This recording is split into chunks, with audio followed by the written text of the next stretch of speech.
Assalamualaikum warahmatullahi wabarakatuh. Jumpa lagi dengan channel kami, channel yang membahas mengenai dunia pendidikan dan teknologi. Pada video kali ini saya ingin berbagi informasi mengenai hal-hal ataupun kewajiban dan larangan saat mengikuti ujian seleksi P3K baik tingkat kementerian ataupun di Pemda. Karena ada beberapa hal yang harus kita patuhi agar tidak dilarang untuk masuk ke dalam ruang sesi ujian. Karena ada beberapa aturan yang dibuat oleh BKN ataupun oleh panitia pelaksana ujian kompetensi untuk seleksi P3K baik tingkat kementerian ataupun tingkat Pemda.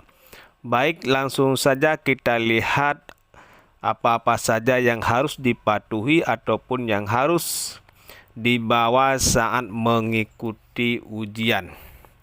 Baik, langsung saja ke aturannya.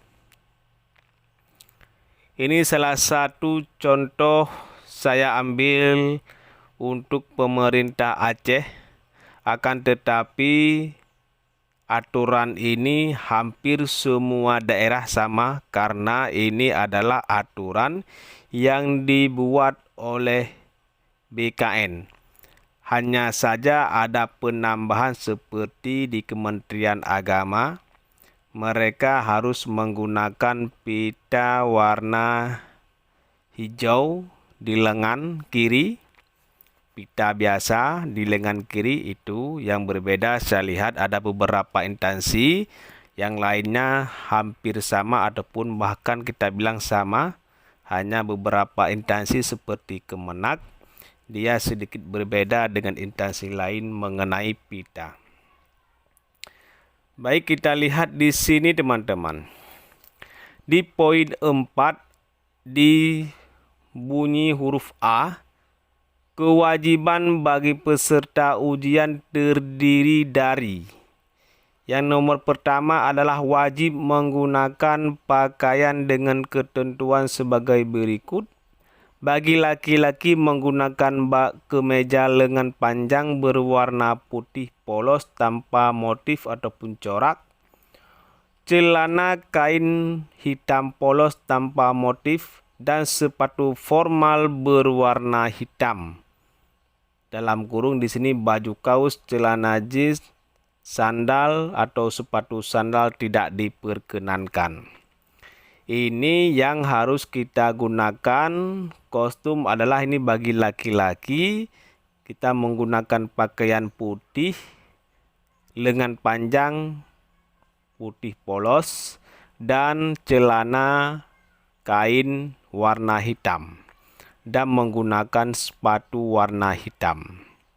Ini yang harus kita patuhi aturan ini. Kalau kita melanggar aturan ini, takutnya nanti pas kita berada di lokasi ujian tidak diperbolehkan masuk. Kita pun tidak punya waktu untuk mencari, contohnya sepatu bukan warna hitam, kita pun tidak punya waktu untuk mencari sepatu keluar karena kita waktunya sudah mau masuk ke dalam sesi ujian.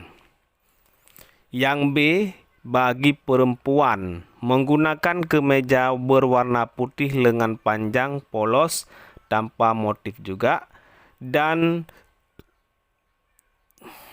rok kain hitam polos tanpa motif ataupun corak, renda, jilbab berwarna hitam khusus yang menggunakan jilbab dan sepatu berwarna hitam.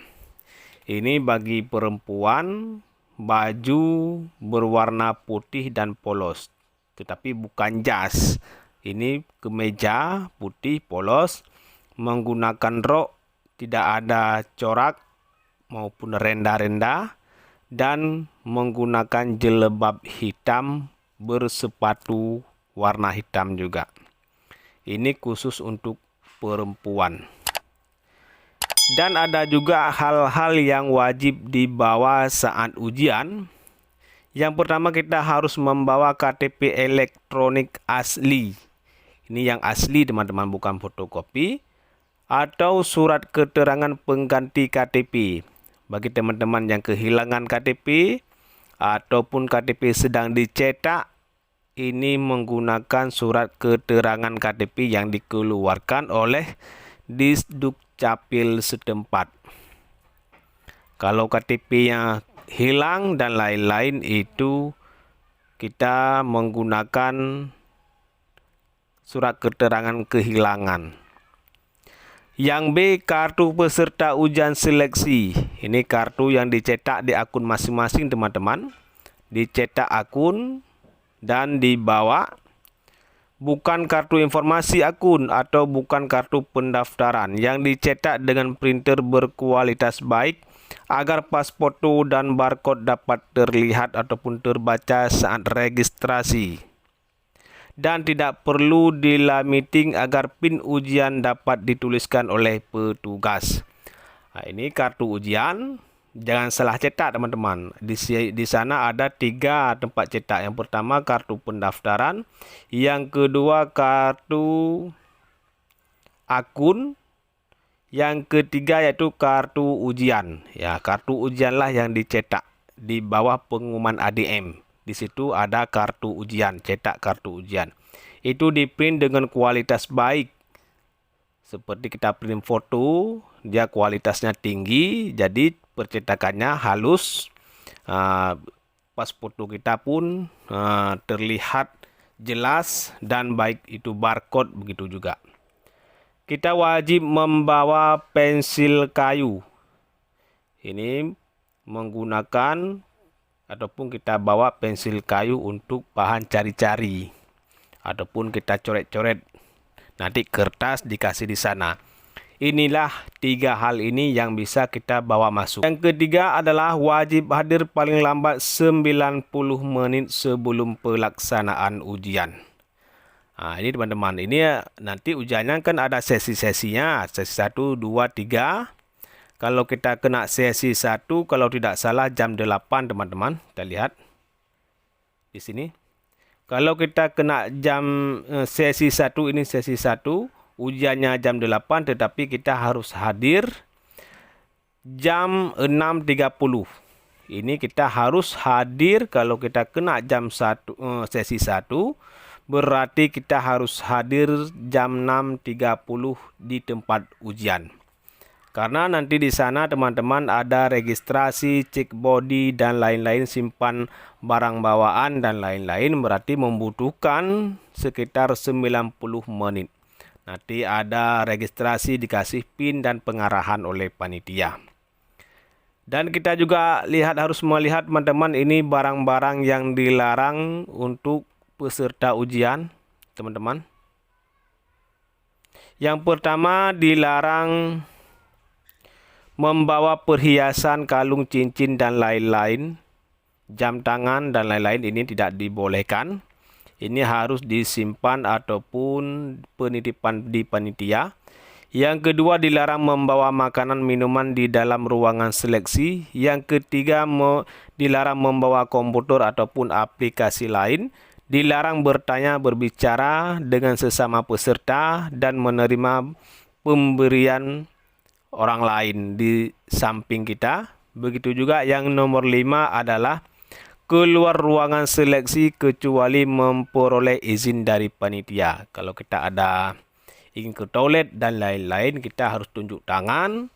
Nanti panitia akan mendekati kita dan kita bilang mau keluar, nanti dikasih izin baru bisa keluar.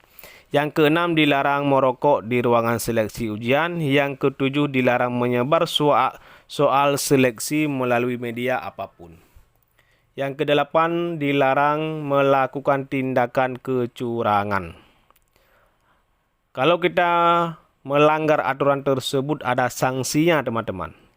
Yang pertama, peserta yang terlambat hadir dari jadwal seleksi yang telah ditentukan tidak diperkenankan masuk untuk mengikuti ujian atau dianggap kita gugur tidak mengikuti ujian. Ini kalau terlambat hadir yang sesuai yang telah ditetapkan. Yang kedua, peserta yang tidak membawa dokumen yang telah ditentukan seperti KTP, kartu peserta ujian seleksi, tidak diperkenankan masuk untuk mengikuti ujian atau dianggap gugur juga. Yang ketiga, peserta yang tidak melaksanakan ketentuan kewajiban atau melanggar ketentuan larangan yang telah ditentukan tidak diperkenankan mengikuti seleksi atau dibatalkan sebagai peserta seleksi atau dikenakan sanksi, atau didiskualifikasi atau dianggap gugur. Ini kalau kita melanggar aturan, kita yang intinya tidak boleh mengikuti ujian ataupun tidak diperbolehkan masuk ke dalam ruangan sesi ujian. Inilah teman-teman hal-hal yang harus dibawa ataupun yang wajib dibawa dan hal-hal yang dilarang. Ini ada 3 poin. Yang pertama, kewajiban dalam menggunakan pakaian. Yang ketiga, barang bawaan yang harus dibawa seperti KTP, kartu ujian, dan lain-lain, pensil. Yang ketiga adalah larangan bagi peserta ujian. Inilah informasi yang dapat saya sampaikan, semoga bermanfaat bagi teman-teman yang akan mengikuti ujian seleksi P3K yang dimulai kalau tidak salah tanggal 3 bulan Desember 2024 sesuai dengan lokasi teman-teman sendiri karena lokasi yang berbeda-beda. Semoga informasi ini bisa menjadi pedoman ataupun acuan. Dan jangan lupa di-share kepada teman-teman yang lain, kadang nanti lupa ataupun tidak membaca pengumuman yang telah ditulis oleh panitia. Inilah informasi yang dapat saya sampaikan, semoga bermanfaat. Mohon dukungan untuk subscribe channel kami. Assalamualaikum warahmatullahi wabarakatuh.